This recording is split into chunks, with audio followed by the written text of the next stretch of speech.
Hey guys, and welcome to the tiebreakers for Group D in Kharak Cup number 12. There's only one, of course, to be played between myself and Catharsis. The random number generator chose Dune Ocean, which neither of us are really particularly familiar with. But after playing this game, I can attest, this map is like huge, it's crazy. And Catharsis was saying it's really bad for Soban because you can't hold your bases particularly well, you can't really use the ALMs much, and of course Soban units are a lot slower than Gaussian ones, you know, so I think he's definitely got a point there. But yeah, this is an interesting map. I mean, think tight end passage the way that it's very narrow and rather big, but then like multiply the length by 1.5, I think, and you get this monstrosity. Because I think tight end passage is cut off like right there or something. There's also some serious worries that it's a little bit like imbalanced for some of the players, but I don't necessarily think so. I mean, this is a high ground leading into the base there, a high ground leading into the base there, and then the same on the other side too. Right? So I kind of feel like it's really, really hard to hold for both players rather than being particularly, you know, imbalanced for one of them. Those are my thoughts playing the map. So neither of us really going to have gotten the good spawn here. I don't think there really is one. My plan was to do a assault ship rush here. Because that's all I ever do these days, apparently. It's just rush, right? I'm trying to get a tag off of my shirt here. Oh, I got it. That was unreasonably difficult. Like, not the tag itself, but like the little plastic thing that holds the tag in, you know what I'm saying? Golly gee. Anyway. Sorry to be a bit rambly there. LAVs are streaming out across the field for Catharsis here, and AV fabrication comes out. Looks like it's about the same as last time.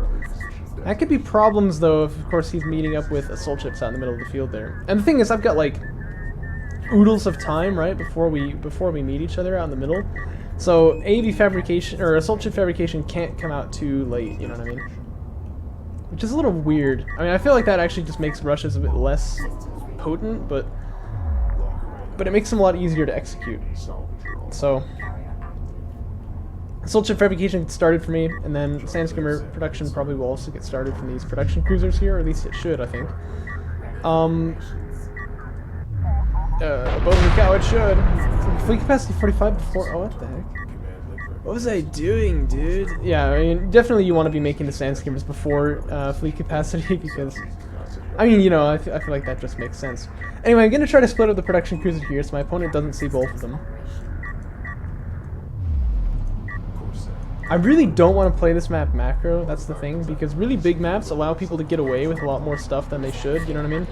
Because you can't pressure your opponent nearly as easily. And what that means is that if I don't, you know, take the fight really early, I'm really unsure about like what's going to happen. Like, it'll turn into kind of a 3v3 game, you know what I'm saying? So, I basically, yeah, don't want to play this map macro at all. That's my thing here. So that's why I'm choosing to try to rush. Looks like Catharsis has seen the second production cruiser, and I'm just like steaming on as if nothing is happening. That's kind of my strategy right now. The reason is because I know I'm going to get assault ship fabrication finished, and then I can start making those, and that'll hold off the LAUs. But looking back at it, it's just kind of a sloppy choice. Like, it actually is intentional how the Sandskimmers are coming out and just dying instantly, but it doesn't look good in the replay. I can tell now it's not really the right approach here. Still, though, it's going to be enough, and this production cruiser definitely will live. There's no way he can be killed here, I don't think. Assault ship is out. Our new defense is 1. Probably going to be on the way before too long for me here. And I'm okay sending one guy back here. Like, that's fine. I have enough assault ships that are going to be out by the time I get to my opponent's main that I'll be able to hold here. But railgun fabrication coming out for Catharsis, that's obviously a good move there. And he probably will be ready for these assault ships by the time they get there.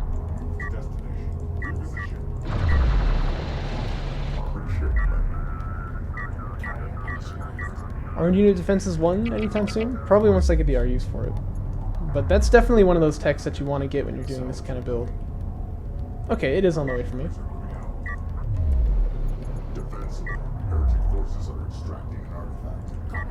Looks like double extraction coming down for Catharsis here. That's actually a really good move, because on a map like this that's so big, you often have time to get away with that, and that can be a really big advantage as you move on into the late game.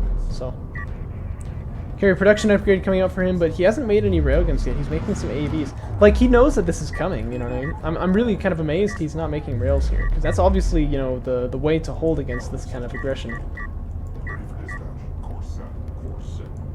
Looks like it's only 4 assault ships that are coming up to attack the main. Now, really, this is, you could treat this as an all-in if you're me. Like, I think that's really what you ought to do. Keep the production cruisers with the army, because I was kind of thinking, like, yeah, 4 assault ships, that's probably going to be enough, and then I can head back and, like, get up onto 3 base really fast, right? I don't know about that. Like, looking back on it, you don't know if this is enough or not. You don't know how many rails there might be in your opponent's base and whatever.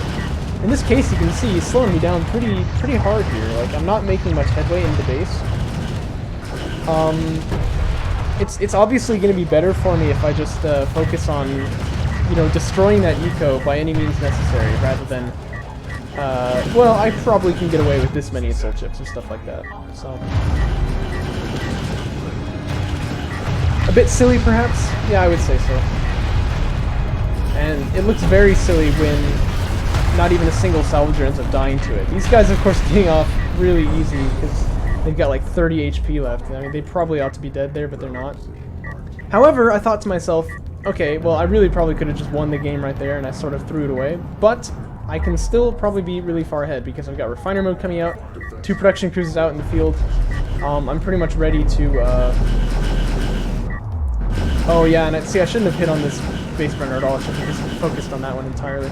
Anyway, I'm pretty much ready at this point to get up onto 3 base economy and just be like way ahead of my opponent here.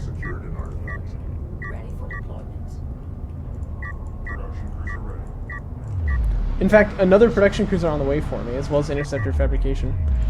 And still no sign of a support cruiser from Catharsis, which is what he really needs, I think. I start getting attacked by this production cruiser here. And this is a little bit of a mistake. I kind of just figured he would be safe on his own there, but obviously the levies have found him. And they've gotten up onto the high ground here too, which makes things really tricky. I'm not even going to try to micro against it because I was kind of like sure that, you know, this guy wouldn't die. Like, the assault ship would get out in time and save him, but that's kind of a game you don't want to play, I'm sure you can tell. And this production cruiser gets lower and lower, and I start getting a bit more worried about it, you know. Even really good splitting here from Catharsis. I think I do cancel the salvager properly. I do. Oh, but that was really close. Obviously, the thing there is if you don't cancel the unit that's being produced, then you don't get the money back for it, so. However, this is remarkably still okay. Refiner mode is done, a second production cruiser comes out, and I am actually still on a good economy here. Whereas my opponent has not even started work on a support cruiser. It looks like he has, actually. Huh? That should be a support cruiser, right? It is, okay. So my opponent is getting up onto 2 base, actually. But, you know, I'm already getting up onto 3 here. I just need to fill it out with the salvagers there. So, I don't really know how this happened, but I'm still ahead of Catharsis. He's just been, like, unreasonably slow getting his base set up there. So, that's a little bit of a choke, I guess I would say. Support cruiser anti-air coming out for Catharsis. Looks like he's canceled it, but he is getting missile battery fabrication. Obviously, he knows, you know. What do you do when you get assault ships, then you get interceptors, right? That's just kind of like the accepted meta, I suppose you would say. I'm not a really big air player myself, though. I like to transition into rails from that point, eventually. But that's definitely the idea. Now, this map is pretty wide, actually, for being, you know, a so-called narrow map. It is narrow because you can see it's clearly a lot larger, like longer than it is wide. But it's also pretty wide, like you can slip units past kind of amazingly easily. So I'm gonna go here and try to strike his 3rd, which I'm sure he has set up right now, but it turns out he doesn't, which is kind of funny. Interceptor's getting launched now. Obviously the target there are gonna be the railguns.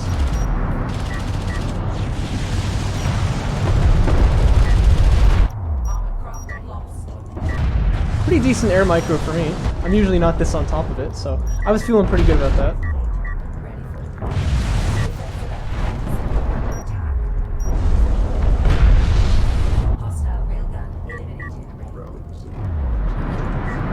But this production cruiser again being forced off the base. This is just kind of a little silly of me because I should have been producing an assault ship from here, obviously, like ages ago, right? I guess I just kind of thought I would take that fight, but it's not going to be too bad though. I'll definitely keep that under control. But I check out the 3rd, there's nothing there. I'm like, what the heck? So I move up onto the 2nd here. You can see there's only 1 salvager here right now. 2nd one just now coming out. So once I saw that, I was like, okay, this is fine actually. Like I'm pretty far ahead in this position. Probably best I don't just let salvagers die like that. These guys are all, of course, on high ground, so they're going to do a lot of damage, but they will get cleared out by the airstrike there, and then I can just come back in and start mining again, as usual. And my opponent only on one base, really.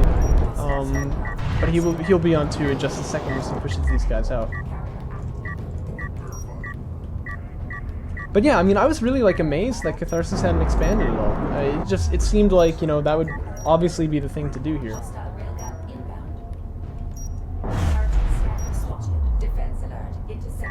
Sport Cruiser anti-air, of course, not having been researched, mind you. I kind of dumped some missiles foolishly on the ALMs there.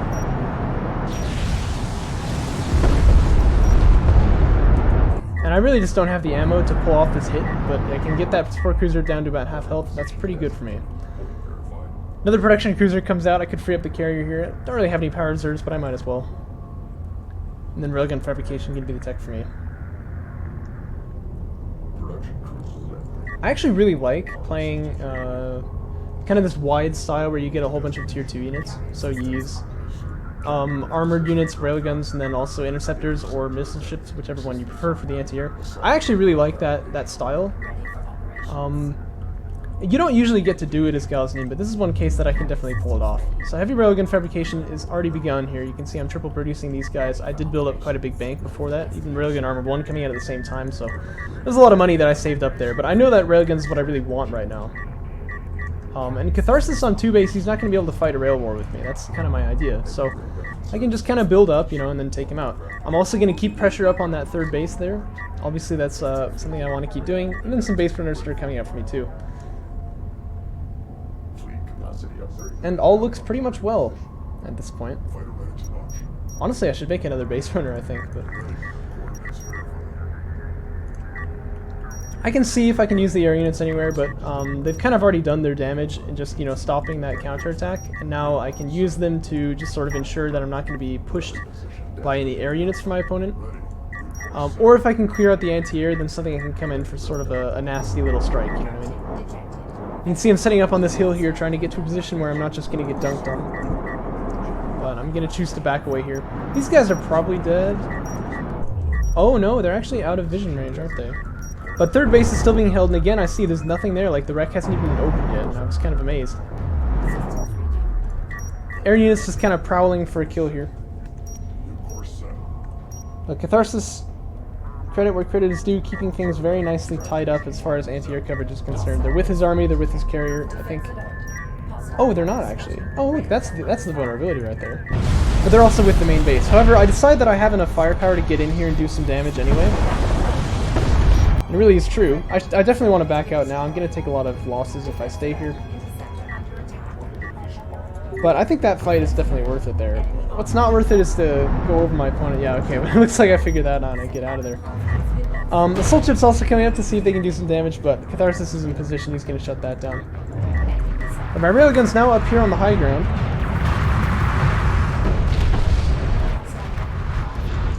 And I'm definitely going to be able to take any railgun fight that takes place here. Oh, that was supposed to be a smoke. Yeah, that'll happen if you select the entire army. It picks up the mortar ability first, not the smoke from the AAVs. Anyway, so rail fight comes out really nicely for me right there. I've already seen that's not my opponent's entire rail army, but I know I'm definitely ahead in this position. Gonna go for an extraction now with the Space Runner. I should have total field control at this point. Obviously that main base having been sniped, that's a really big problem for Catharsis. He hasn't even put his carrier back onto there. So, looks like a Sport Cruiser's coming out for me, but it's going to be tricky to move on from this position.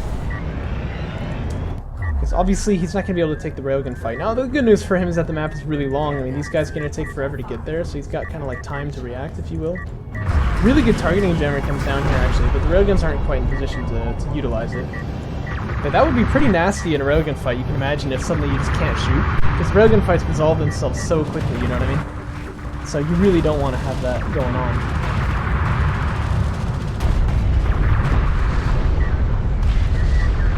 Yeah, Mag Accelerator not researched yet, so upgrades are definitely also in my favor here.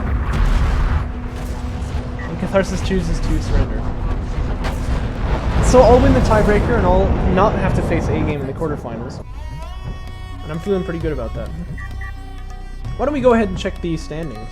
Once again, I should have had this open already.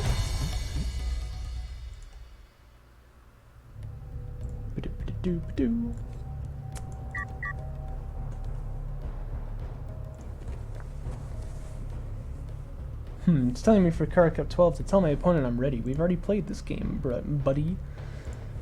Anyway, so advancing from Group A was A-Game Inks and Maze. From Group B was Discara and Roby. From C was Shrike and Garmulator. And from D was myself and Catharsis. And in that order, of course. Shrike actually coming above Garmulator was quite a surprise for me, I gotta tell you. But that means that we know the seeding for the upper bracket here. Gonna be A-Game Inks versus Catharsis, Bozo Cow versus Maze, Discara versus Garmulator, and Shrike versus Roby. And then the lower bracket, we're going to have Fear versus Sanjo, No Fun versus Sahum, Blue Boo versus Frosty Teeth, and God Hates Weaves versus Cowish Mel. That's the group stage finished. I'm quite excited. I'm going to start moving on and casting the lower bracket, probably starting tomorrow. Hope you guys liked it too, and I'll see you next time.